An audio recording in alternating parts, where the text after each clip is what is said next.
Okay, it's going to be a review of WWE Crown Jewel 2021, the Saudi Arabia pay-per-view, and yeah, surprisingly, this ended up being an awesome show. I would definitely say this is in contention for arguably the best WWE pay-per-view of the year. I thought it was that good. So if you haven't seen the show yet, I would definitely check out Edge versus Seth Rollins. They actually opened up the show Hell in a Cell. They got about a half hour out there. I thought it was great. I'd probably say it's arguably a top 10 Hell in a Cell match of all time. I think top 5 is stretching it. But out of the 50 Hell in a Cells that they've had, I think this is the 50th. I would definitely say you could argue that this is in the top 10. I thought it was that good. Also on the show, the King of the Ring finals. They didn't get that much time out there, but I would say it was pretty awesome, for the amount of time that it went. I thought both guys gave an A+ effort. Xavier Woods and Finn Balor, awesome King of the Ring. Considering this is the finals of the King of the Ring, not every single King of the Ring finals ended up being amazing. So this might actually be one of the better ones. So I thought the King of the Ring finals was really good stuff. Definitely check that out. Big E and Drew McIntyre exceeded my expectations. Both guys worked their asses off. I thought that was great. Definitely check it out. It's easily a 4-star match. And they didn't even get too much time, and they made the best out of it. Also, the triple threat Smackdown Women's Championship match featuring Becky, Bianca, and Sasha, it had a couple things working against it. I'm going to assume that in Saudi Arabia, women have to be fully clothed in athletic competition or in a combat competition. So I thought that actually, hurt both women's matches to a degree. And at the same time, I felt like the crowd was definitely, that's just a tough spot to be in, but I felt like they overcame it to a degree, but those are the two things kind of working against it. But I still thought the women's triple threat was awesome. I would actually still put this above the main event of WrestleMania. I think it was WrestleMania 35, the triple threat where Ronda Rousey main evented. And then Roman versus Brock. I would, definitely check it out. It was good stuff. It wasn't the disaster that the last WrestleMania match was. Not quite as good as their first WrestleMania match, the match at WrestleMania 31. But I would definitely say, from what I've seen, this is probably the second best match that they've had. I thought Brock looked good. He looked engaged. He looked athletic, and they actually let it all on the line out there. I thought it definitely delivered, and the booking was pretty interesting. It was pretty interesting. I really found the booking and this just how they did the ending here pretty engaging stuff. But I'll get more into it, when we get to the actual review here. So yeah, so if you haven't seen it yet, definitely check out those matches. I didn't really spoil anything because I'm going to assume most people are going to get around to watching this show late. I kind of had a feeling this show was going to be awesome, so I made time to watch it. Wanted to make time to watch it live, and definitely I thought this was a better show than SummerSlam, without a doubt. It's tough to compare it to WrestleMania because WrestleMania was 2 nights, but for the most part, from top to bottom, I would say I enjoyed this thing even more than WrestleMania, and maybe even more than Money in the Bank. I think Money in the Bank's last 3 matches, those last 3 matches from Money in the Bank really puts Money in the Bank over the top. But I think from top to bottom, this was the best WWE pay-per-view of the year. The Saudi Arabia crowd, I like them. It was almost more of a family atmosphere. Not really, obviously this is not a smart mark type of crowd, but at the same time, I thought they were very respectful and they just, very family-like, but at the same time, they just enjoyed the show. I thought they were hot from start to finish. So thumbs up to the Saudi Arabia crowd. I think a lot of people had this negative mindset on these Saudi Arabia pay-per-views because, they've treated them pretty much like glorified house shows, especially with the part-timer situation. And, but yeah, that was definitely not the case to be. I think, because of what happened during the pandemic and, you're feeling the pressure from AEW, I think the show just felt like there was a sense of urgency to really deliver. All right, so let's get down to the first match on the show. You had Edge versus Seth Rollins, the Hell in a Cell match. Okay, so if you like weapons, they really experimented with a lot of different weapons here. I don't want to let anyone's hopes up. they did not go on top of the cell. So if you're expecting them to get out of the cell and get on top of it, I know that's always like an issue with the Hell in a Cells. But yeah, this to me, this was probably better than any match from the Hell in a Cell pay-per-view last year in 2020, which most people seem to agree was the pay-per-view of the year. So I think that's saying a lot. I would definitely say this was, as a whole, Edge versus Rollins is pretty much on the same level as like a Jericho versus Triple H Hell in a Cell from Judgment Day 2002. I will put it on that level, but not quite to the level of the Hell in a Cell later that year from Brock and Taker. I just thought that had a little bit more emotion and was a little bit more of a roller coaster ride of a story. But yeah, Edge and Rollins, and this is what I'm saying, man. It really made sense to do the Hell in a Cell here. I'm just in favor of scrapping the Hell in a Cell pay-per-view, scrapping the gimmick pay-per-views. I get why they do it, and I think actual trademarking, not trademark the YouTuber, has a lot to do with, why they took away a lot of the names.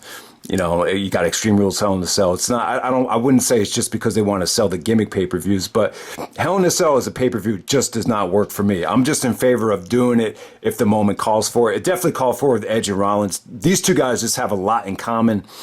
I've always felt like Edge and Hero would have been that big money match, down the road.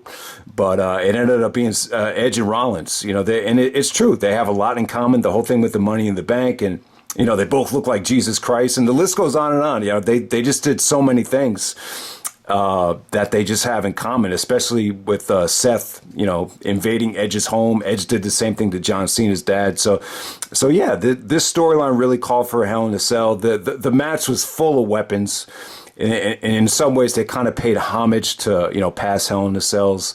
You had Edge doing the Mick Foley tribute with the the elbow drop with the chair. I believe Foley actually, that actually played a part in the Edge Undertaker Hell in a Cell, which Foley kind of had to inspire Edge before that match. So they did stuff like that from previous Hell in a Cells, especially with the steel steps and the chain, very reminiscent of the Triple H Batista Hell in a Cell.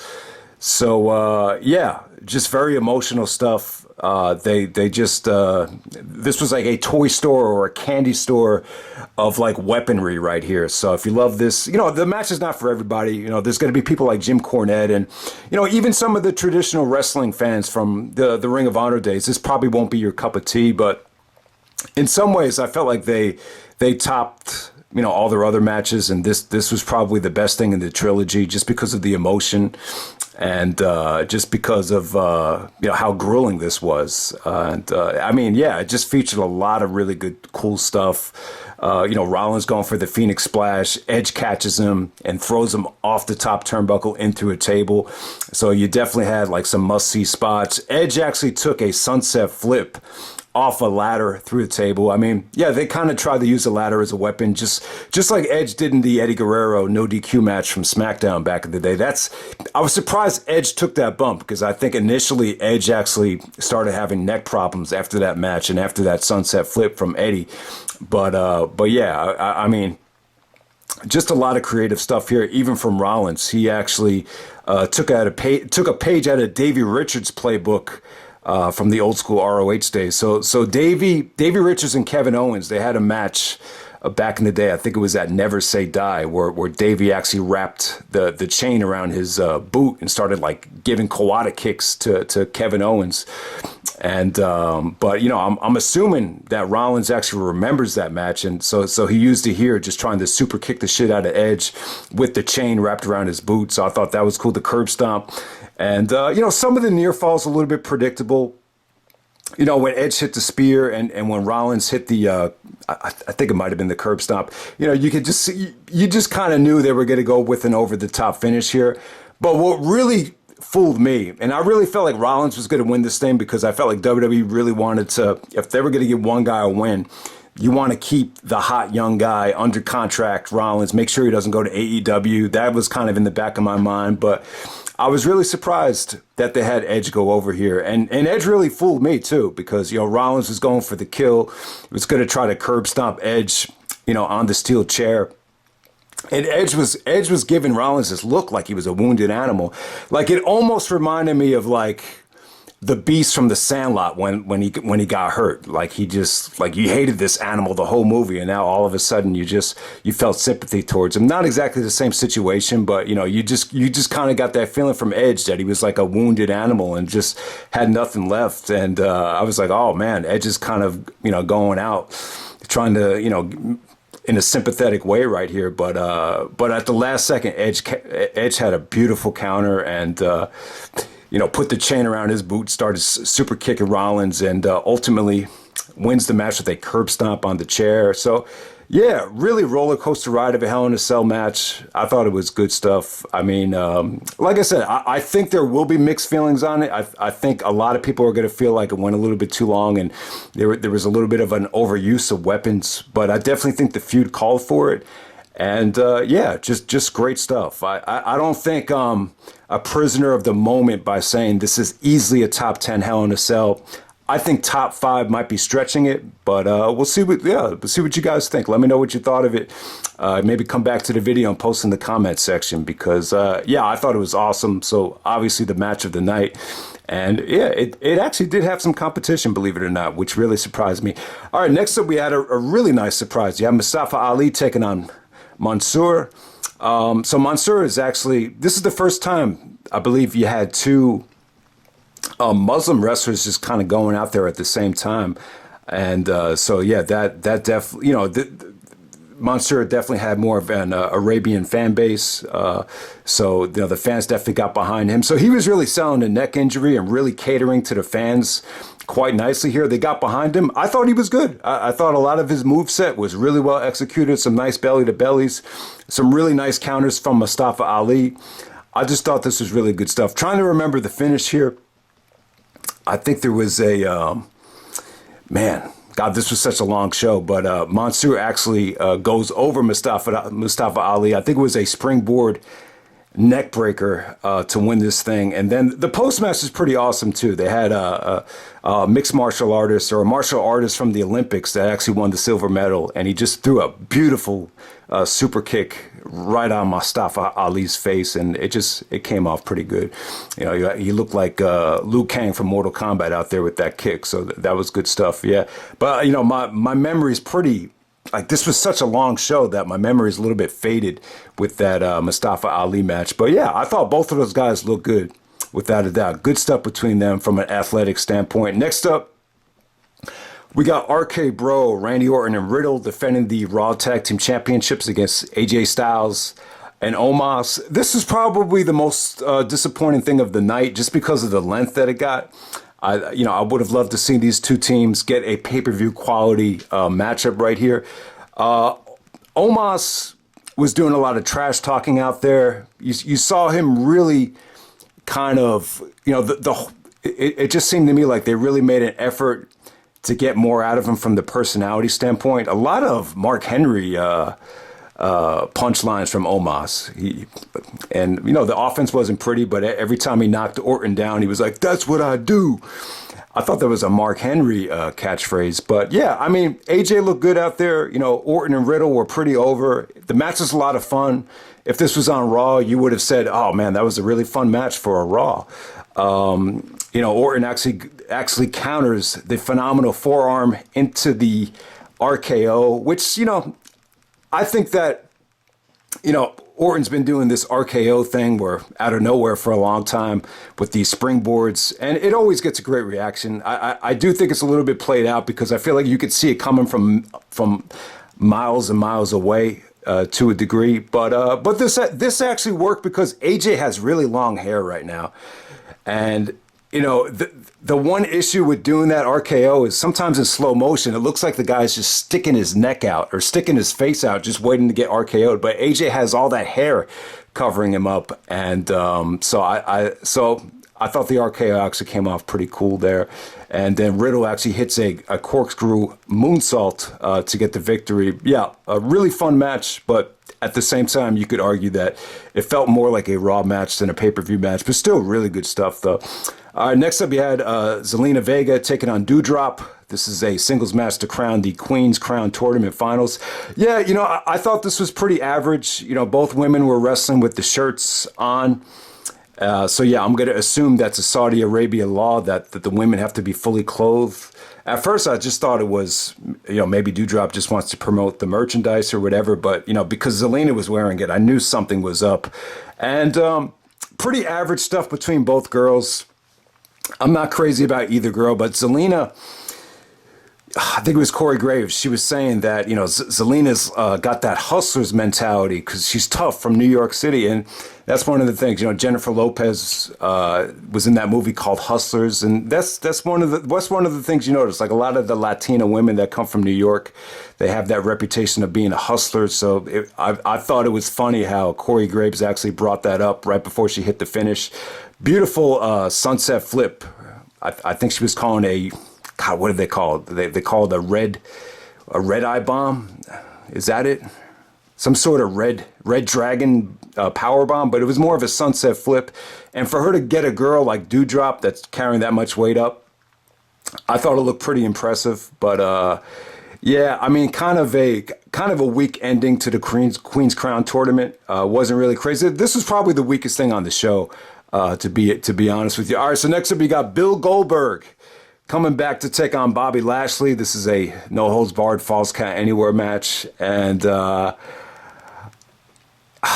man, it wasn't that bad, to be honest with you.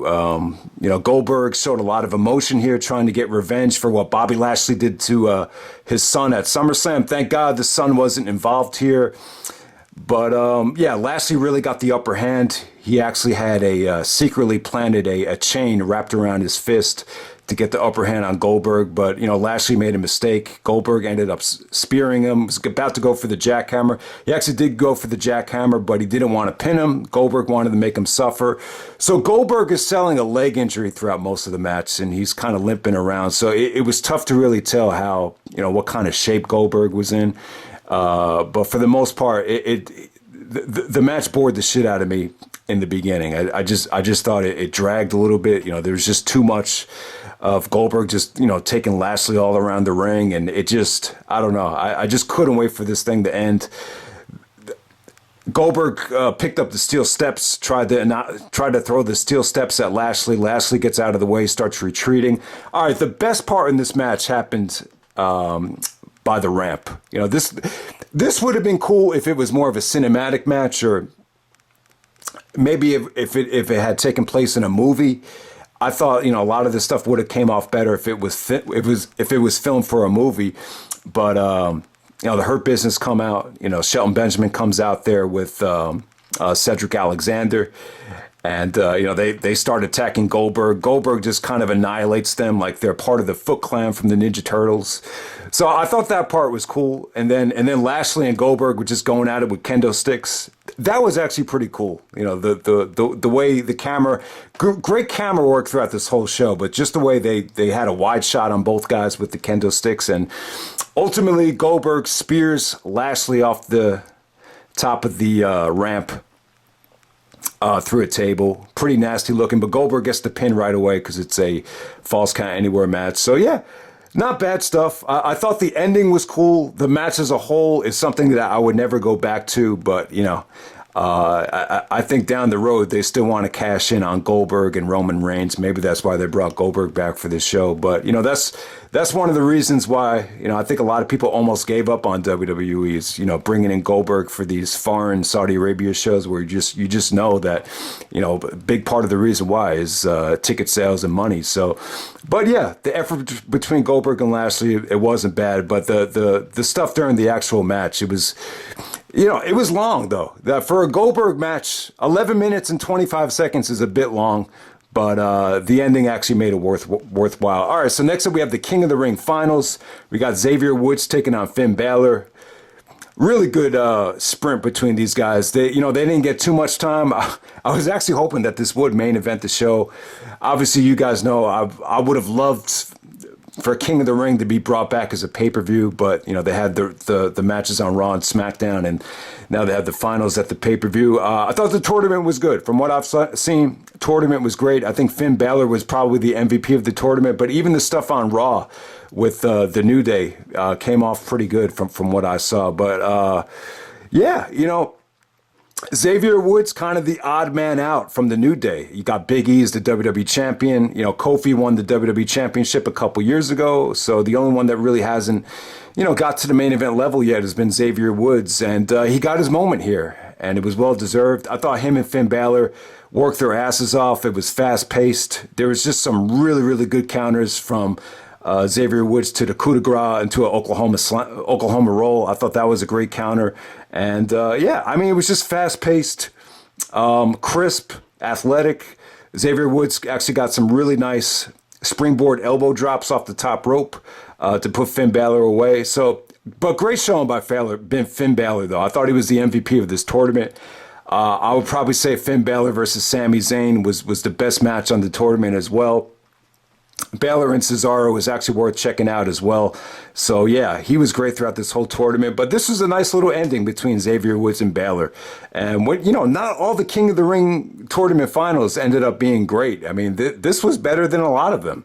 It really was. This was better than Angle versus Edge. I actually liked Angle versus Edge, but I would actually say this was actually a better match than Angle versus Edge. It was actually a better match than Brock versus RVD from 2002. So it's a good final. I wouldn't say it reached the 4-star level, or I wouldn't say it was great, or I wouldn't even say it was the best match of the tournament.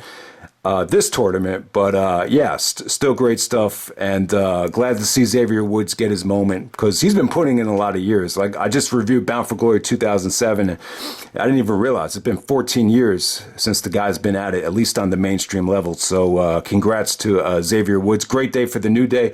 So because Xavier Woods won that match, I thought it made the next match a little bit more unpredictable, because I'm like, man, maybe they're not going to have two New Day guys win it back to back. So next up, we got Big E versus Drew McIntyre. They got about a little bit under 15 minutes out there, and they made the best of it, man. McIntyre was great on the microphone. And even in this match right here, he's definitely wrestling like he has a chip on his shoulder, being that he never really got the chance to, draw money in front of fans with the championship. So that played a huge part in the match. Drew's actually going to SmackDown, so I think it made the match a little bit predictable. But I got to give credit to Big E, because he's carrying a lot of muscle. And his cardio is just insane for someone that's carrying, that much weight and that kind of muscle. And Drew's matches definitely deliver, man. Just some good stuff. He had some really, really nice near falls with Drew hitting the double arm DDT, Big E kicking out of it, Big E actually executing the, his finisher, and Drew kicking out of that, and just some really nice belly to bellies from Big E. And just really exciting stuff. Just I can't believe how good this was. This exceeded, I think, more expectations than anything else from this show. And I would actually say the one near fall that really got me was Drew hitting the Claymore kick out of nowhere and Big E kicking out of that. God, what's Big E's finisher again? The big I can't remember what he calls it, but But Big E needed to do his finisher twice to finally get the victory. And it was great, man. So, it would have been a bad look to take the belt off of Big E that soon. So it was a little bit predictable, but at the same time, him and Drew McIntyre, great face versus face match. It definitely had that face versus face feel where it was just competitive, ultra fast, ultra quick, no shenanigans. So I love that about the match. So good stuff. Out of anything on the show, I think this exceeded expectations more so than anything else. All right, so next up we got Becky Lynch versus Bianca Belair and Sasha Banks, triple threat match for the Smackdown Women's Championship. Yeah, so my thing is, when you're wearing the T-shirts and the fully clothed attire, I think it just definitely hurts to a degree. It's obviously in a real sports situation like a basketball game. I've always found that, like, when you're wearing a T-shirt and you're sweating and the sleeves throw off the shot because it's getting in the way. The same thing could happen in wrestling too when you're trying to execute a move. It's just you're just not getting that full range of motion. So in some ways, and it looked a little bit Bush League too, all the girls are just kind of wearing T-shirts. It just looked a little bit weird, but I thought they made the best of it from a creativity standpoint. From an athletic standpoint, I thought all three women delivered. The level of skill that these girls have is just really unmatched. I mean, there's just not a lot of women that could deliver at this level. And, they won the crowd over too. I wouldn't say the crowd was great here, but I felt like they won them over. I thought it was unpredictable. You saw some really, really awesome feats of strength from Bianca. The one-handed gorilla press on Sasha Banks looked pretty impressive. Sasha did some beautiful things as well. The tribute to Eddie Guerrero, the Meteora, just a lot of really good stuff there. Becky kind of got a predictable win. See, this was a little bit unpredictable to me because I didn't even realize that Becky was going to Raw until after the match was over. But Becky got a small package on Sasha. She used the ropes, and Cole was great. Cole, I got to give Michael Cole credit, man. He knows his finishers, and and that's one of the things like people used to knock Cole for. Yeah, he called out the execution. I think Edge actually did the execution off the top of what was it? The top of a ladder. I don't know. He did the execution, and Cole was shocked by it. And even in this match right here, like Cole is he was just engaged throughout this whole night. And because Becky had the rope, Cole I didn't even realize it. Like he's like, that's legal in triple threats. And so Becky actually retains the belt. So it looks like we might get Becky versus Bianca on Raw down the road. So I'm happy they're going to continue that. But at the same time, I really felt like they had something special there with Bianca and Sasha. It's just a shame that match was never on a pay-per-view. I'm not sure how well received that Smackdown match was, but yeah, I love the triple threat match, but I don't know. I'd like them to kind of do a rematch, in the States where they're just allowed to, wear their normal attire and just be themselves. But the match was still good, though, man. I don't want to act like the situation ruined the match because it didn't. And then Roman versus Brock. Yeah, man. I thought it was good stuff.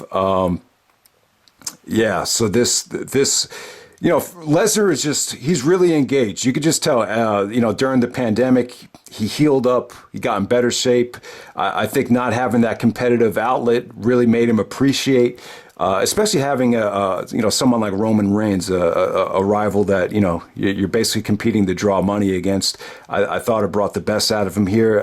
Roman actually took some chances too. He actually did the Undertaker, splash out of the ring, that dive that Taker used to do, which really shocked me. So I really feel like they emptied the tank to a degree. Not quite as engaging as the WrestleMania 31 match, but, still good stuff, man. And I think Brock actually hit Roman actually kicked out of one F5. The second F5, he knocked down Charles Robinson with the F5, and I hate that bump. We've seen Brock do that in the past. I want to say it happened in the Eddie match at No Way Out, where the referee got knocked down because of the F5.